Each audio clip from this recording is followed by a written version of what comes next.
তো আজ লোকনাথ বাবার পুজো, সকাল সকাল পুজো হয়ে গেছে। তো দেখো আমি কিভাবে পুজো দিয়ে নিয়েছি। সকাল সকাল স্নান সারা হয়ে গিয়ে বাবাকে পুজো দিয়ে নিয়েছি। প্রতি বছরই আমি এরমভাবে ছোটোখাটো যা পারি তাইভাবেই পুজো দিই, যতটুকুনি আমি পারি।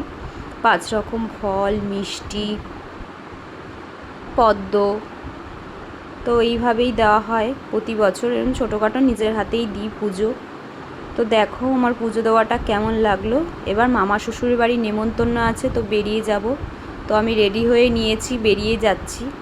তো রাস্তা আমি পড়ে গিয়েছিলাম ফটো তুলতে তুলতে।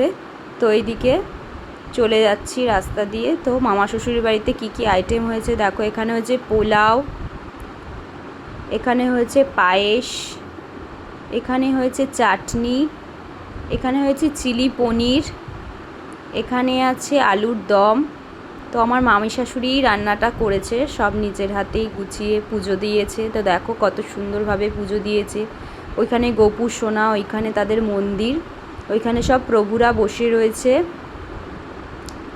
তো একদিন সবার সাথে সবাইকে দেখাবো, তো আজ হলো না, অন্য একটা ব্লগে দেখাবো। তো ভালো লাগলে ভিডিওটা কেমন লাগলো অবশ্যই বলো। Like, comment, share and subscribe করে রাখবে আমার চ্যানেলটা। তো আজকের মতো নমস্কার।